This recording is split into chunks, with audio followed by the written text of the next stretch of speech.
Welcome back, everybody. Just Mike here.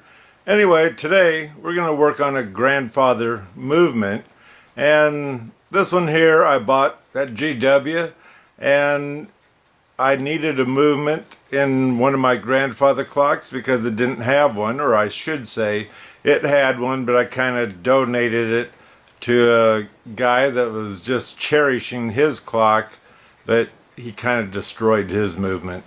Anyway, this is a Viking grandfather movement, and I'm not saying the Viking is the best, I'm not saying it's the worst.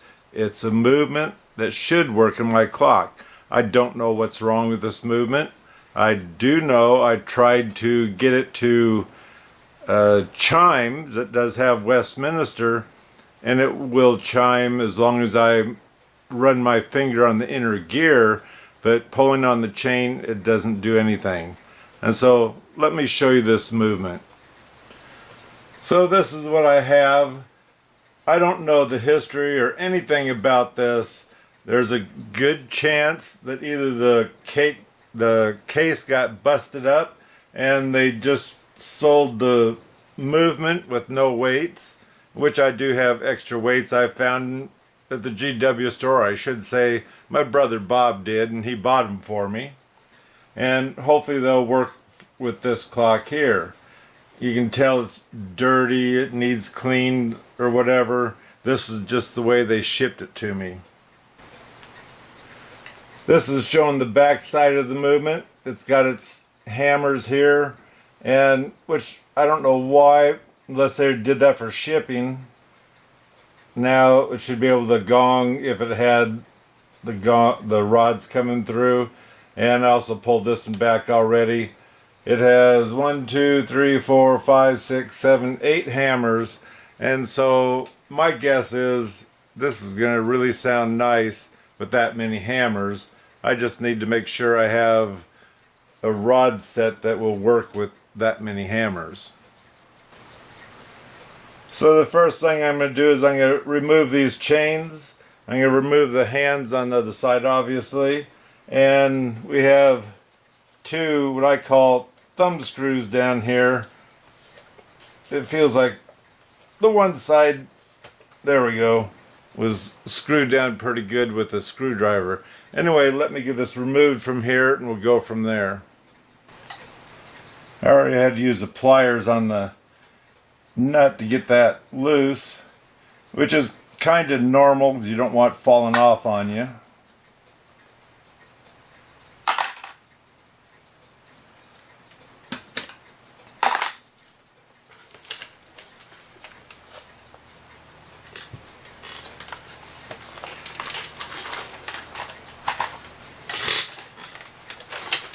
These chains aren't going through a hole in this part of the case, and so I'm going to guess after this is installed it probably has another board down here for these chains not to go up and into the movement when it shuts down.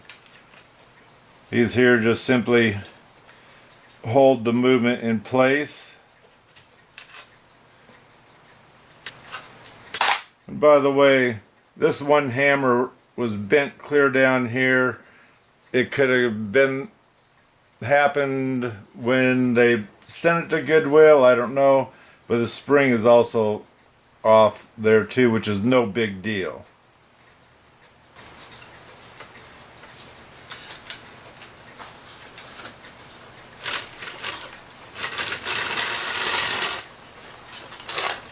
And it's nice they sent the part that goes to the pendulum.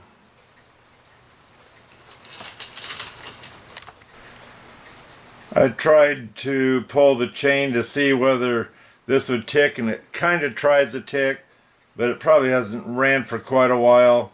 And like I say, we are going to clean this, but it doesn't necessarily want to tick. The side that counts the hour, it actually moves. But like I said, I've turned the hand and I could not get this thing to move for anything. This here also has a lever here So this movement plays, doesn't say anything on here, but it should have a rod that comes clear down, and you can change the tunes, which I'm going to guess it's got one, maybe. It doesn't move at all, so I don't know if it's just froze up. And I see why it doesn't want to play. This here screw is sitting on the shaft instead of on the inside. Just for the heck of it, let me move that screw so this is inside where it should be. Okay, now that I have that adjusted, even though I'm taking this thing apart, now we can see it moving to 1 and 2, so I'm going to say this plays 3 different tunes. It doesn't want to move back and forth that easy. Like I say, it probably needs some oil in it. It's got rust here and there on the places that haven't moved forever. So there's me a bonus already. So to get this dial off the movement, it's got these 4 taper pins. Sticking this on there, pinching it, and then using the case so I can rock this on there and they come out.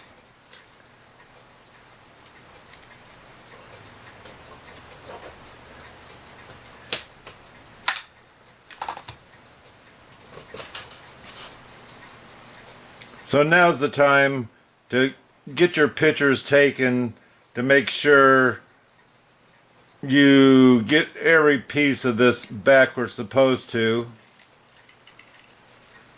Your hand shaft, when you go to take your pictures, have it pointing down and take pictures on the inside all the way around. If you see anything special such as this here, there's a spring wire here. Make sure you get a good close picture of that to remind you where that goes. Looking around again. I don't really see anything else. I'm going to go ahead and take these chains off, in which at the moment I don't have to take these ends off. I don't believe as it should just pull right on through. There's one chain. That one already fell off.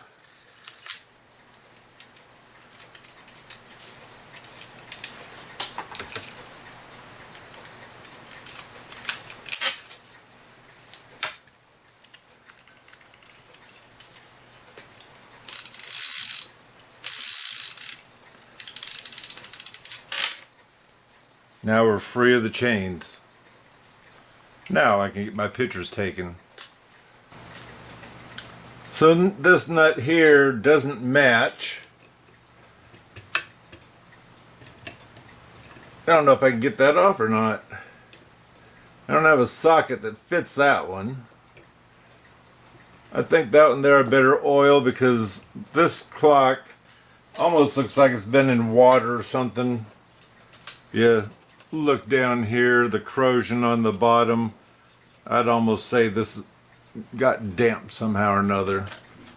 So let me put some clock oil on this, let it sit, and we'll see about taking another one off.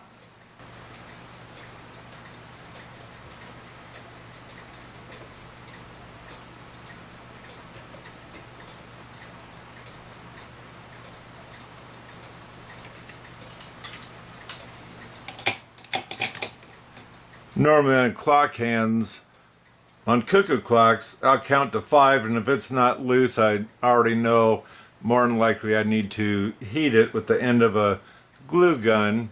Don't squirt the glue, just use the tip of the gun that gets really hot in order to get that oil to soak on through.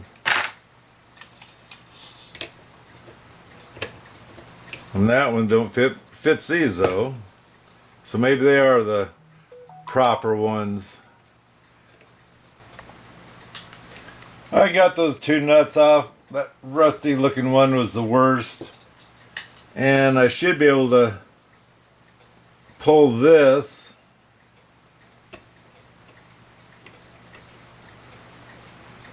And it looks like I have to undo each one of my springs on this one.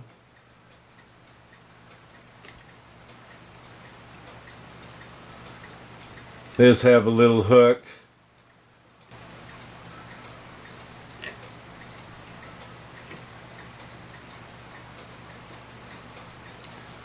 And if you wanted to clean the rod or whatever, looks like it's got an E-clip here that you take off, and each one of these would slide off. And I do believe, I could be wrong, well, it's already built in, this is all one piece, so you don't have to worry about the spacers come with each other. You can see how far this one's bent off. Like I say, it was really bent up.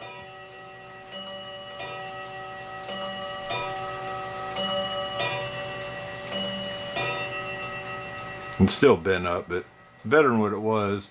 And don't really have to worry too much about these until I get it in the case and make sure I have that many rods for this thing to hit onto. That might cost me an arm and a leg if I don't have one. And so now to get this barrel off, well, let's call it a barrel. I need to undo the screw and hopefully get it past this rust, because it's going to come with this. Oh, I can move it over to the side. You see how rusty that is on the end? That's why I say this clock is seeing some moisture, and they finally gave it up before it destroyed the clock, hopefully.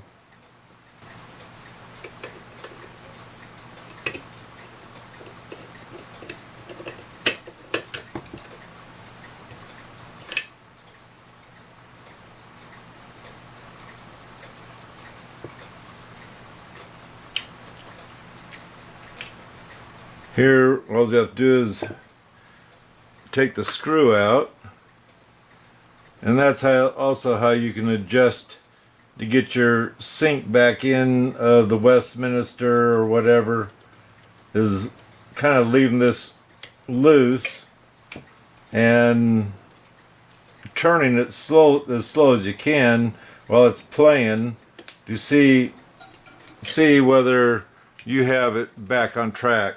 Need to get the other screwdriver to get that loose. Well, I managed to get off the silencers to the hammers. This here is froze on there. I got the oil on it. This here that runs the Westminster music, whatever, that one's froze on there. So you have to get the heat gun, or not heat gun, the glue gun on those. Surprisingly, these screws to get this off is not froze. I was already able to turn it a little bit. Here we can turn it, get them off.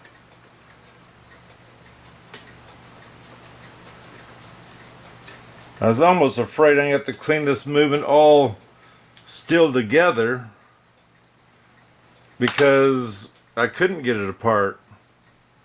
This here is actually in pretty good shape. Can we get it yet? Believe it or not, that there's loose. It's rusty, but it's loose.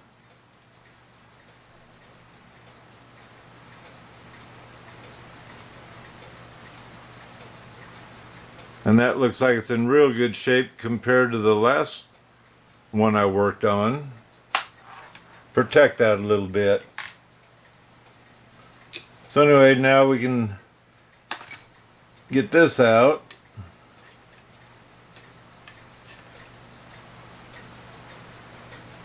And it actually doesn't look bad. It's not all rusty. You got a little bit on the top, but it looks pretty good.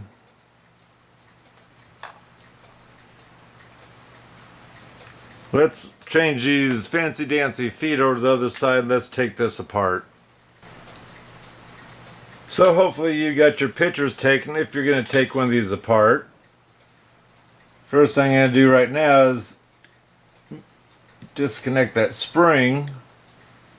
There's another spring in here that holds onto this, in which actually I didn't take a good picture of that. I don't know if it's even working, to tell you the truth. Oh, that goes this lever, this other lever right down here. So I have to get a picture of that before I take this apart to see exactly where that spring is. Look around for any other springs that might be in here, because those springs will fool you when you didn't know it was there, and now you got to decide where does it go. It might also be nice if you, when you took your pictures, pay attention to the E-clips, because this post looks like the same as that post, but this has a big E-clip, this has a real small one, and there's a big one over here. Those can get confusing when you're dealing with this too.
There's another E-clip down here. I don't know if I missed that or what. Could have been hidden by the levers.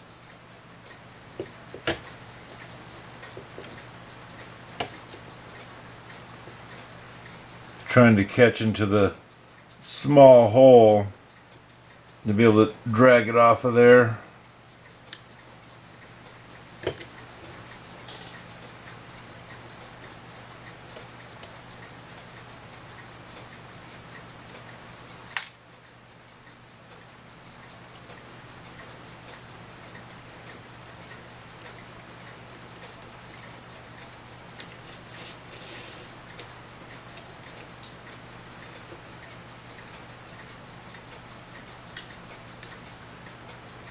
With my screwdriver, I'm going to have to get the smaller screwdriver out.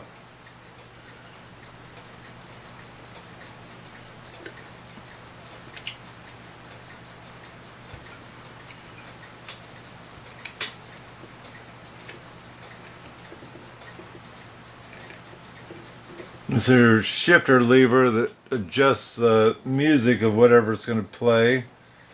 Doesn't look like it's really hooked to anything, except it does go through the plate right there. We're going to find out when we pull this off. Oh, just a note, if you're going to do this, as you're taking the layers off, you didn't get to see this, and that might be something you want to take a picture of, so as you're doing the layers back on, you go backwards on your pictures and see just where everything is.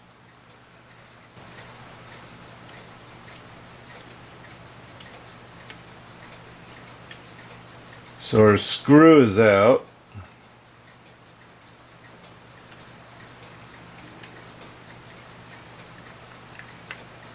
This here has a, don't lose that E-clip. This has another E-clip on the inside there I need to pull out.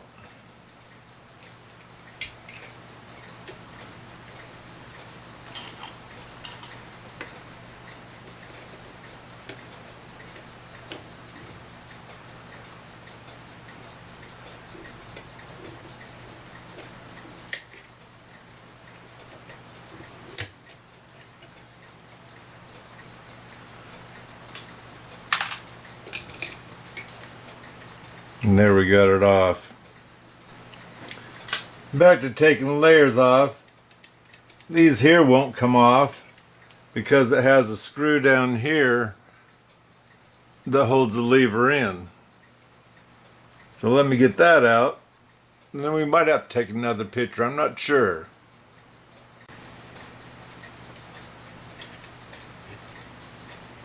Got the two levers stuck together. I'm trying to work that out of there. There we go. So I'm going to take a picture of this showing these two rods go together.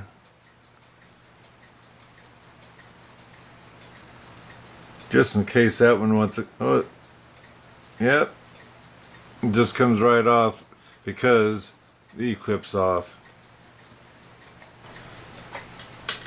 I was able to loosen the screw on that and loosen the screw on that.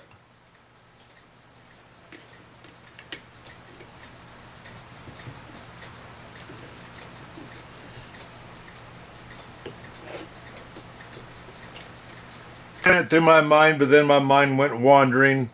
These both, we've got a screw on both sides.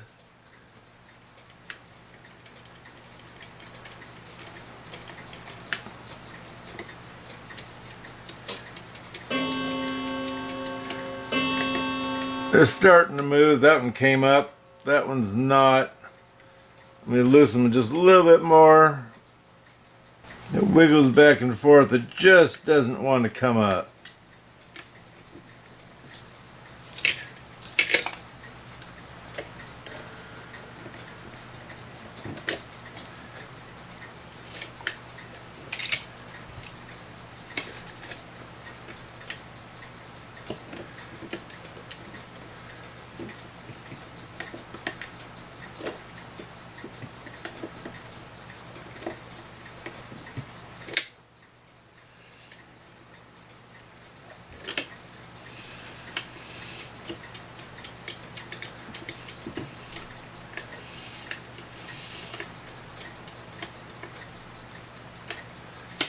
It's thinking about it. There we go. Thinking too hard though.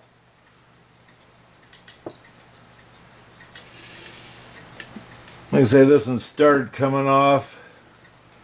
Not there yet, but at least we can get this here off. And like I say, it does have the spring on it. Off camera, I was able to get that one finally to pop off. So this one here is done with the exception of this. And let's see. I'm going to go ahead and try to get that off, but usually I don't because it is pressure fitted on. But pay attention when you're trying to get that off in case that rod that comes up through this isn't turning or is wanting to break off or whatever. Don't get carried away. It's not a heart attack. It stays on there. You just have to clean it with the gear still in there, which isn't a heart attack for one small piece like that. Yeah, it's coming off.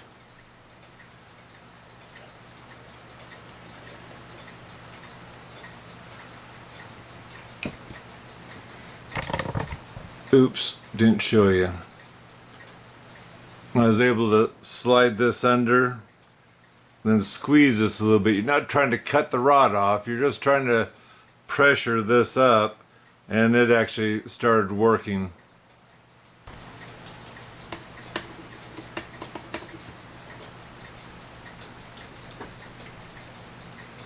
So let's try to get this plate off and hopefully keep all the gears where they're at, so we can take a picture straight down and a few angles if we like, because it's a heck of a lot easier to look down on it than trying to figure it out from the sides, which that's how you can do it.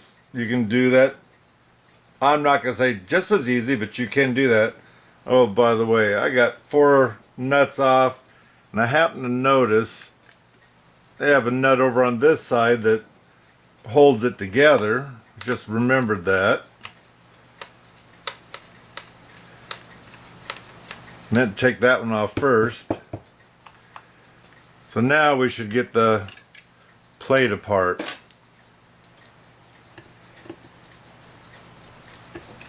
And I'm going to kind of watch the gears. There's no guarantee, but I'm hoping that they all, let's say, want to fall down so that way we can get our picture.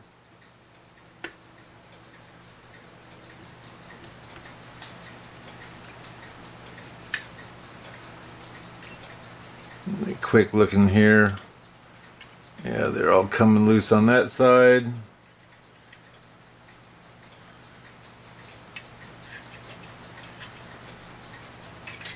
And I think we're okay.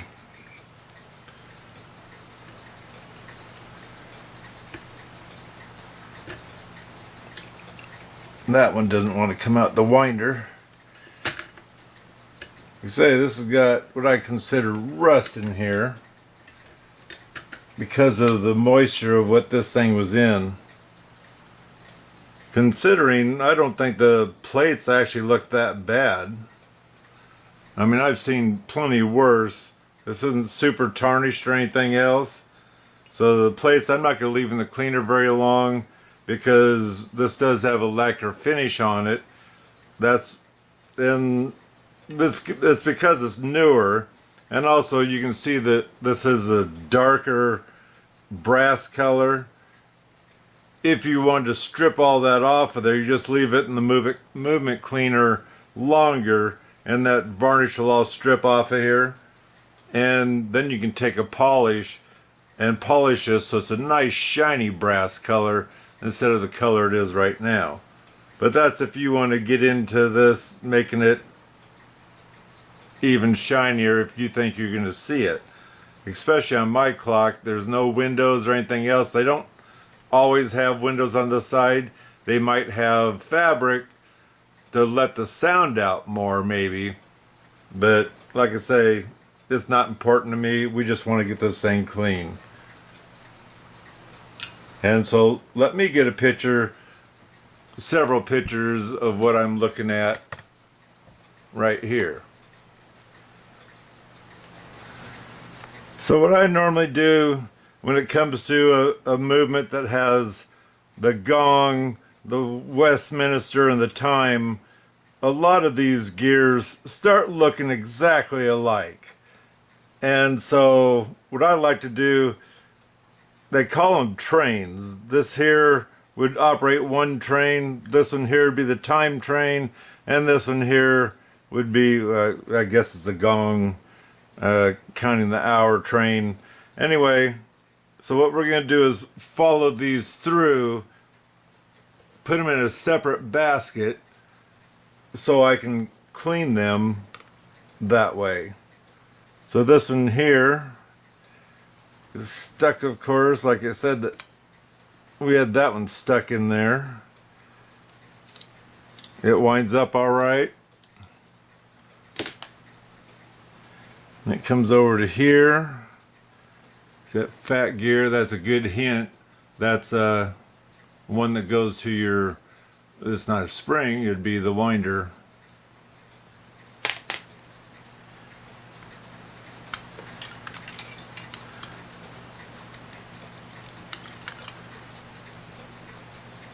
This one here shouldn't be stuck, but it is.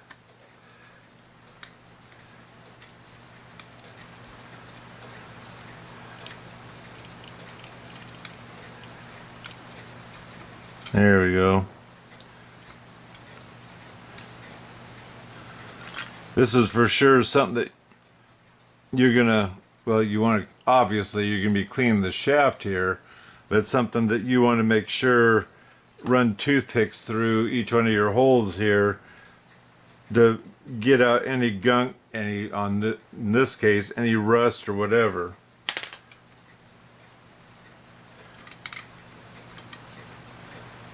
But you can see on there the rust and whatnot. And this isn't that old of a clock in my opinion. This here's your governor for the music side. It controls the speed of how fast it plays. And there's a warning pin. And the warning pin, what you're doing is you're going to be, if the levers don't catch right when you start putting the front on, you might have to separate a little bit and move the warning pin or move something in order to get it to shut off the proper time. So that's one basket. This is our second basket. This will be our time side.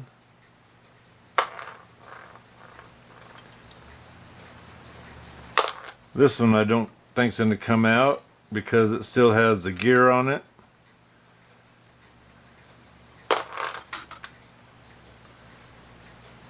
Rust around the end there.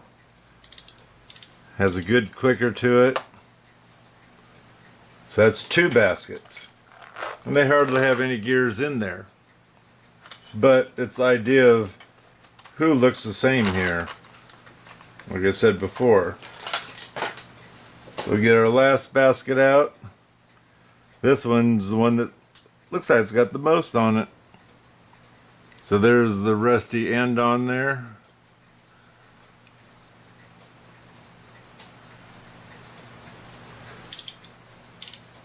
It does have a nice clicker to it. Take the governor fan off.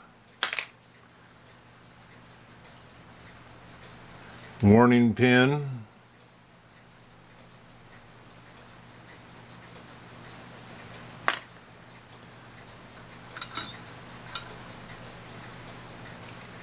That star shape, that's what makes the clock gong however many hours it is.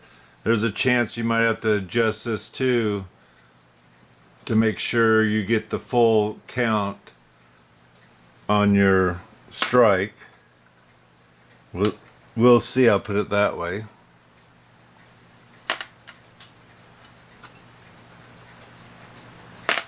And this here carries the power over through here and over again, so that the grandfather clocks I've noticed have got them in it, the couple I've worked on.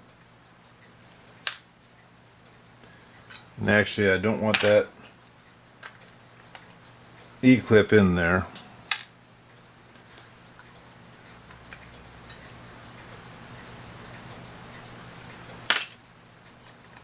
So there's your spring wire.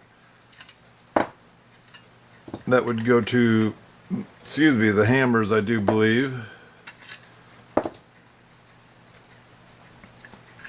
And they're ready for the cleaner.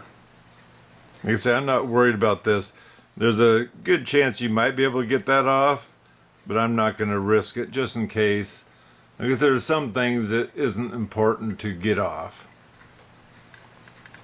And especially because I'm not going to strip this here, so it's just going to get a light cleaning and then toothpicks in the holes to clean anything that wasn't able to come out.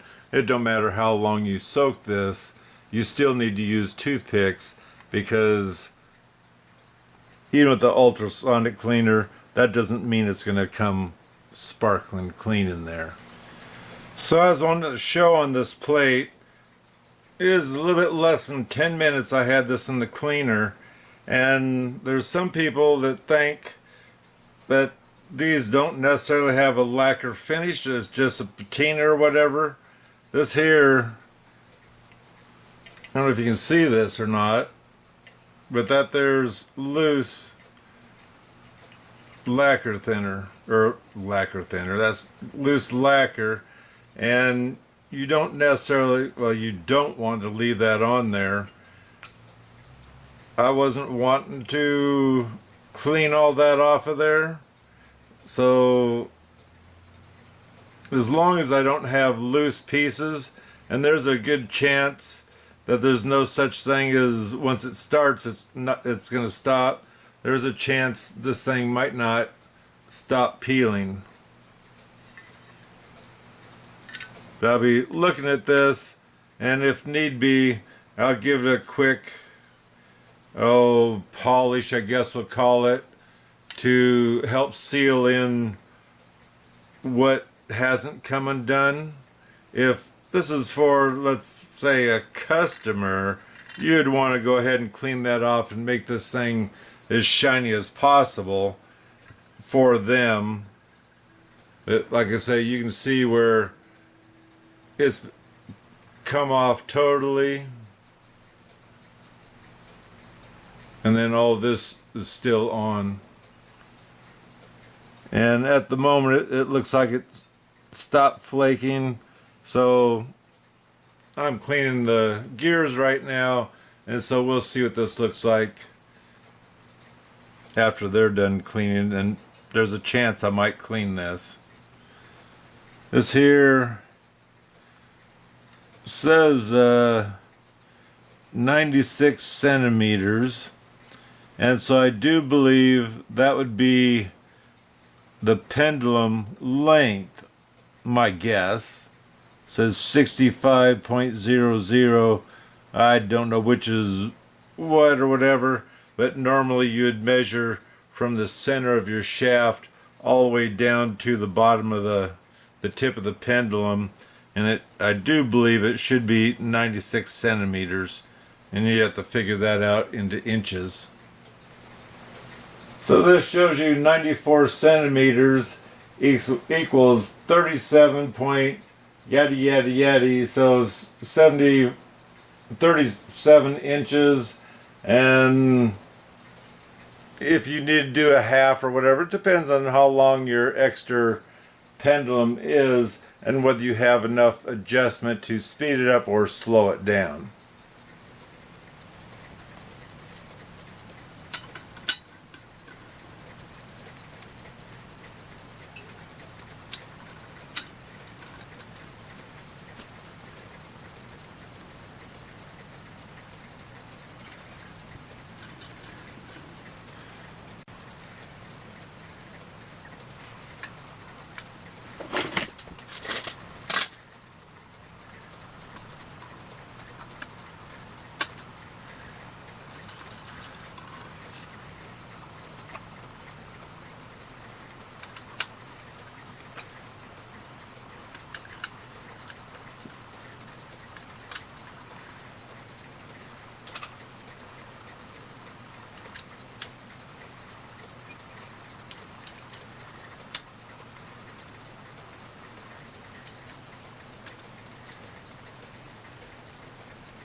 So this movement kind of proved to be difficult to get it timed.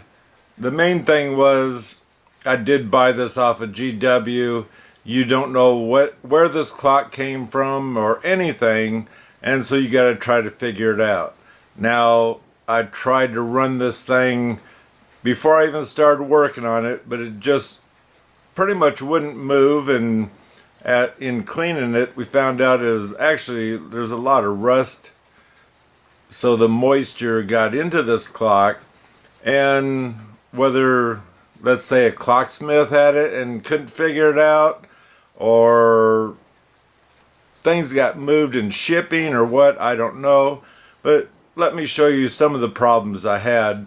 Besides, one of them I had to really look at my pictures because I had one of them upside down. Let me show you. So this one here operates whether or how long it's going to play the music. I had this one upside down because I was wondering, this lever here, which is hanging up right now, so I'm going to have to adjust that a little bit, but this lever here rides, where you see this here, there's a bigger one on the back side, and it rides on that to let it know when it's supposed to, we'll say, drop. And it's actually, you see that little dot there, there's a plate there that's supposed to catch to stop the clock, which that's actually for the warning pin, I guess we'll say, on this. But this here just wasn't cooperating, and realistically this was playing backwards or moving backwards, and once I get it turned around, a lot of my problems were solved. Now where this is, it's got this bar and this bar's hanging up on it at the moment, and it goes inside here to catch a warning pin. And the problem with it was it would either go behind the gear where there's no warning pin, and once I got it up to where the warning pin was, it was dragging on the gear, causing it not to be able to go around. And so I had to actually bend this out back to where it's supposed to be, and now it's falling where it's supposed to. So now I'm able to get this thing, let's say, timed. This here, like I say, it's actually got a warning pin or a plate right there.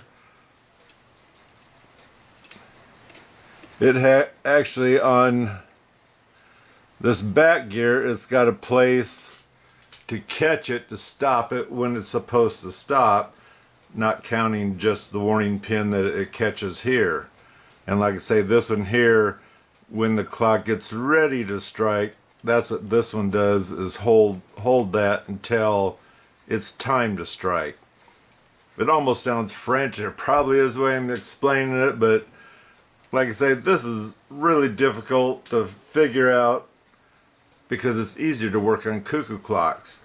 And most clocksmiths don't want to work on cuckoo clocks because there's not any money in it, and they also don't understand them that well, especially when it comes to music, evidently. And so I guess what you're used to is what you're gonna be able to be good at. I'm not used to these type of movements. I'm learning all the time as I'm doing them, figuring things out, and so far, happily to say, I got that one figured out. So now I have this thing so it actually operates when I move this hand around, that goes. And also, you notice I put the chains on. I put the chains on because my fingers can't handle these sharp gears as often as I have to turn them, and it's easier to pull on the chain itself to make it operate in order to get this thing to run as often as I had to get it figured out. So the warning pin hit. And now it's able to play until it drops down again and it stops. So as far as I'm concerned, I'm quite successful, or happy as successful as I am getting that done. And this long part here, the big bump, that there'd be the final play of the Westminster. And being as I'm off, let's say, I'm not going to pull the chain at all. So I don't want to do the 3/4 hour. So let's now bring, I got pressure on the chain. And I put pressure on this other chain, so when it gets up to that hump, it'll work out.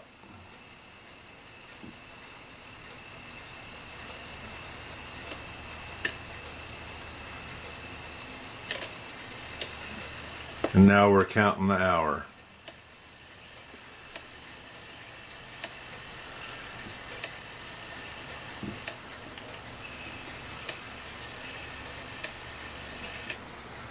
And for this being a grandfather clock, this moves very slow, so that's why it's especially hard on your fingers compared to doing a box clock that's smaller than a grandfather clock, is, I guess, is the best way I can explain it.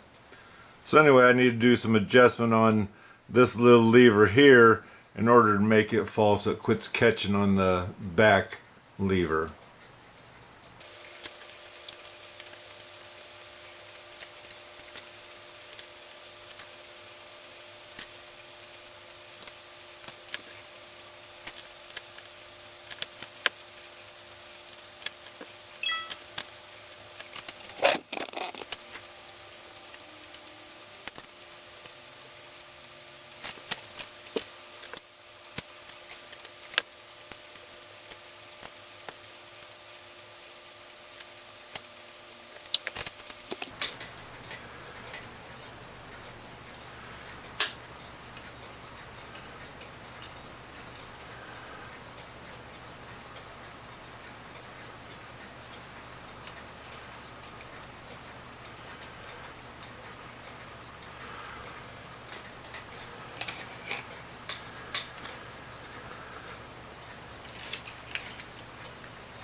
So I got to tick putting the leader on. I got the locks on, I guess we'll call them, to stop them from chiming. Just because it's setting right now, I don't have the rest of, let's say, the chime bars, rods, for this thing to be adjusted by turning this wheel here with the screw loose, and then listen to the known one to me is a Westminster to make sure I have it on spot, I guess is the way I'll put it. And after it's done playing, and it'll have a bare spot going across, then I'll stop it, tighten the screw, and I should be good there. This here has a place, a hole in it, so I can actually hang a rod from here and come down, because there isn't one on the face of the dial. And so that's what I need to do, is run me a rod down to where I can lift this up, pull it down, which depends on where it is.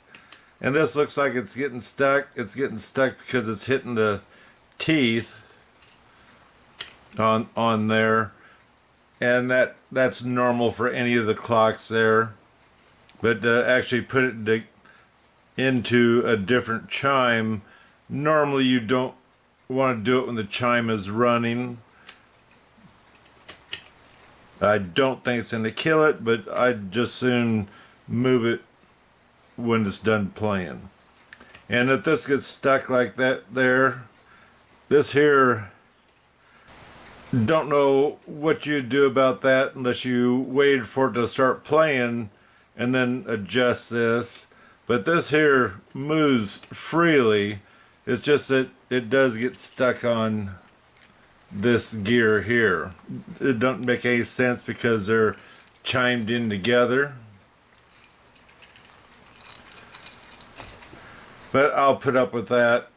And normally once you find a tune you like, you just leave it. And if you have more clocks that play Westminster, St. Michael's or whatever, you might want to set each one of them clocks up to play different instead of having them all play, for example, Westminster, which is the most, let's say, famous one. So anyway, like I say, I'm happy. I finally got the clock done. Yes, I'd rather work on a cuckoo clock. It's much easier on my mind, but I did have this, and I do have a case to put it in, but there's no sense in going any further because normally you have to hang the rods to the clock first before you put the movement in. So the number on this Viking movement, it does say 76 on it, and so I would suggest this was a 1976 is when this movement was built. Like I said before, I don't know what quality Viking is or any of the rest of them to a certain point, and all I knew is it'd been nice, or I thought it would be nice to get a movement in the clock I have.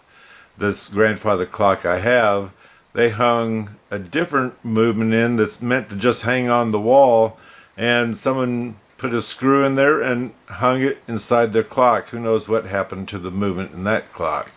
I thought that was also a cool find. I think I only paid $5 for the grandfather clock because even back then they weren't that popular unless you had a bigger house, and there's a lot of people out there that don't like noise. Anyway, I hope this video helped you one way or another, as in I'm never touching one of those, or that's interesting. Thanks for stopping by. Don't forget to subscribe. Why? Because it's free. Give me a thumbs up, I'd appreciate it.